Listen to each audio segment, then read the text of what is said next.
Hi, I'm Landy Kishnik with iCEV, and thank you for joining us for the From the Ground Up Building a Post-Secondary Program session. We are excited to have Miss Erica Bell from University of Tennessee at Martin as the presenter for this session. Thank you again for joining us, Miss Erica, and I'll let you take it away. Thank you, Landy. Share my screen. We will get started. Thank you for joining us today. My name is Erica Bell, Director of Regional Centers and Online Programs for the University of Tennessee at Martin. Today we're going to discuss you have an idea for a project, but where will you get the money to fund it? A little bit about me and my education. This past February marks the 20th year, not only here at the university, but also within the same department. One might ask why? Well, every day I have the pleasure to work with students, starting with dual enrollment students still in high school, to traditional college age students, to adult learners. And I do this under many different perspectives. I'm a UT Martin alumni. I'm an administrator.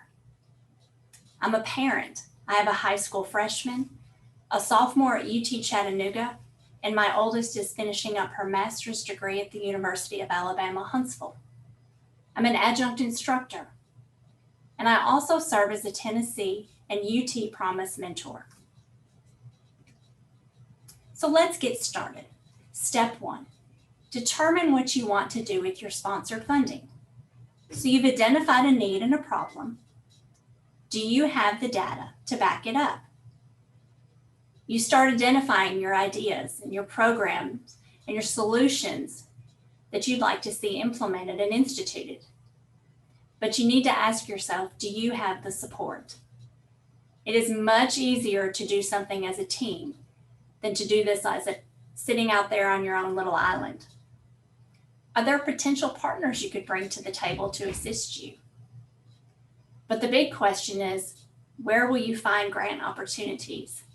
Have you reached out to your local workforce development? Contacted USDA? Have you contacted your local university's grant office? Have you begun to research current trends in grant funding? What's recently been most funded? And I would like to suggest that you take advantage of task apps such as Office 365 or Teams. I guarantee you will have a collection of ideas, data, emails, and it's much easier to use a task manager. Step 2, discuss your ideas with your supervisor and colleagues. Do your ideas fit the mission and goals of your school and district? Do you have the facilities and staff to implement such a project? And if not, how long will it take? Can you sustain your program and hired staff? Sometimes we have a great idea, it's implemented, and then it must be discontinued. Often this can do us more harm than good. Step 3, work with your most valuable assets, your local higher ed partners. Higher ed partners can assist in the following ways. We have faculty and experience. We can assist with developing a budget. We can proofread and proofread again. And we can assist with designing your evaluation plan. But most importantly, we can ensure that possible grants selected align with your ideas and objectives. We find that research and data actually can be fun. So let's talk a little bit about developing SMART objectives. They must be specific. What exactly are you going to do? And from whom are you doing it? Measurable. Is it quantifiable? Can we measure it? Is it attainable? Can we get it done in the proposed time frame with the resources and the support that we have available? Is it relevant? Will this objective have an effect on the desired goal or strategy? And is it time-bound? Can I actually accomplish this objective? It's fine to word it as within the decade, iCEV hopes to improve retention rates significantly as an objective. But it is much better to say by fall 22, iCEV will have an increased school retention rate by 10%. So let's talk about developing a writing timeline. Consider who can do what and when it will be due. And please give yourself plenty of lead time before the due date. You will write and you will rewrite. You will create budgets and you will create budget revisions. You will gather many different supporting documents. You will gather letters of support and commitment, vitas, appendices. I would suggest when you're requesting letters of support that you also provide them a template. That is much easier on those you're asking the request from. Step 5, determine your requirements. Does the grant require a needs assessment, a review, formal surveys, again, data, to substantiate the need? Are you required to include additional partnering agencies, additional schools, or consortium of schools, entities with higher ed partners, College of Education, faculty from an academic program, business, industry, local civic organizations, informal science education entities such as libraries, local museums? Do you need your letters and descriptions?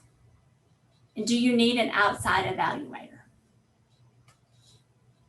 Step 6, this is what I find the funnest. Draft your budget. Consider what you will purchase with your money. When will the money be spent?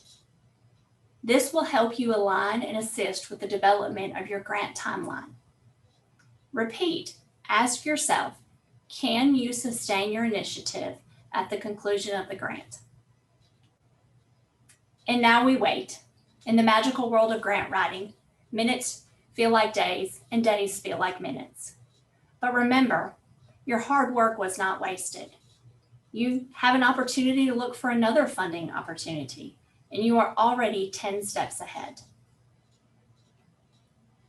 So I'd like to share a little bit about a program that I needed to implement related to our UT Martin dual enrollment program. As you can see, in fall 2012, we had significant enrollment of 551 students. For rural West Tennessee, this was outstanding. But then fall 2014 hit to 201 students with a significant decline.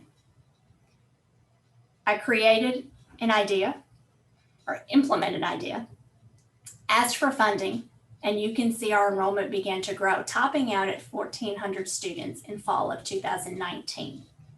And then the pandemic hit. With the creation of the UT Dual Enrollment Advantage Scholarship, I was able to increase our enrollment, but it was not without due work. I needed to create competitive tuition. We'd had a change in academic leadership on campus. THEC had provided the wonderful opportunity of the Tennessee Dual Enrollment Grant, state funding, and the Tennessee Promise, which provided free college tuition with our local 2-year peer institutions. My data clearly showed I had significant enrollment drop. I also needed to meet the needs of our local school partners and the local community. I needed funds, but could I sustain the scholarship? Failure to cover our cost meant that I risked losing the administration's support once again, and I would create negative PR, beginning a program and then having that be canceled. I needed to collaborate. I needed to collaborate and not be competitive with our local peer institutions. This meant innovation in creating some new specialized course offerings. Created Nursing 281 and Educational Studies 290. This took a look at what it meant to get a 4-year degree with a bachelor's of nursing. Created Biology 180, which healthcare investigations. This looked at what it meant to get a degree in the healthcare environment, from data science to health informatics to biology. to our local partnership with iCEV in creating local dual credit opportunities with our local school system. I had to think outside the box, and I needed to make sure that I had academic department buy-in. I needed them to see the value of this program, but I needed to remain focused on student success and degree awareness. Tuition was not my only goal. I created dual enrollment pathways, a pathway that showed an academic degree path in hand to a student, keeping in mind that these needed constant review as academic programming and course offerings continuously changed within academic departments. Our newest collaboration was with the hiring of our new student success counselor. Like a traditional student success counselor for traditional college age students, I needed somebody focused on student success for to protect our dual enrollment students, someone they could go to, someone to ensure they stayed on track. I needed someone to look at this continuously. But I needed to keep in mind what was my mission. So what is your mission?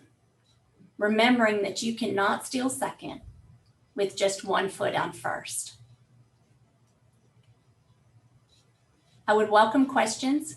You're also welcome to contact me anytime at my email, ebell3@utm.edu. I thank you for being with us today. Thank you. Yeah, thank you, Erica, and thank you all for attending. We do have a few minutes if we want to just kind of ask questions right now until we go to the live Q&A. But one of the questions I had was, what was your initial kind of aha moment when you wanted to start these dual enrollment opportunities? I think that's where my perspective as a parent came into play. I saw what was being offered from the local two-year institutions with English and math and history. But I wanted to see something that led into what opportunities were there for my children. That took money. Mm-hmm. And I'm sure there was a lot of pushback probably. So one of the things that you said is, what is your mission, and staying on top of those goals and knowing that you have that insight. So I'm sure during those frustrations, I guess, can you talk about how do you keep your eye at the prize at the end and know that you have something great coming for these students? I think one thing you can easily do is actually keeping the physical copy of your mission statement in front of you, looking at it, keeping it in the front of your mind with everything you do. And then as you make decisions, as you work with your staff and your peers, you ask yourself continuously, how does this align with the mission statement? Are we staying on target? Are we moving off of that? And how do we get back on? We run at lightning speed these days. We live in a massive electronic communication, and it is so easy to lose focus on why we're here. Mm-hmm. Always bringing it back to the student. Why are we in education? And so I saw that some of your dual enrollment was nursing, biology. How did you choose those? If you could explain a little bit more about how you choose those specific fields. Absolutely. One, those were academic areas that students often asked about. And at the time, we had nothing to offer them in those areas. In addition, we often see students, like my own child, that did change of major many times once they arrived here at UT Martin. And so this was a way to maybe help keep them on the correct trajectory, keeping in mind that when you change majors, you may lose course offerings that align with that degree plan. That's undue money that's being spent by the child, by the parent. And so just really listening to what the need was, what the request was, and tracking that data. If we had a continuous ask from a school system, did we then begin to see that request from an additional school system that we work with? And just really having that data. That data is also needed for me to go to an academic dean or a chair and ask to, highlight a program in their area. Mhm. So it's really about, Landy, collaboration, but the data has to be there, and I have to have everybody seated at the table. I have to have their buy-in, because if I have a naysayer, it is so easy to have that idea shut down. Mhm. And I think that's a good point. Like you said, everybody has to have a seat at the table and have an open mind. And but if you bring those facts to them ahead of time, that's a whole lot easier than trying to go back and pull all of that on the back end. It is. It's okay for my plan to change. I may not know the correct path. That's why I don't need to be the only person at that table. And just having that flexibility, again, keeping in mind, what is your mission statement? Why are we here? What do we want to look back in 10 years and see that we've done? Mm-hmm. And then I'm sure there's been probably some failures as well.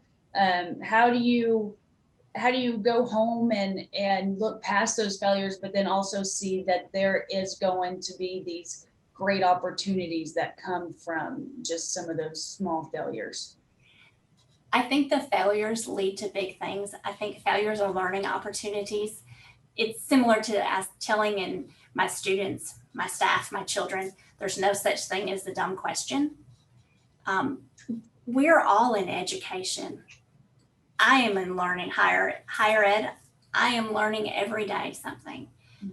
And keeping in mind, I may have failures, but what did I learn from that failure? What was my takeaway? Because it's nothing's for naught.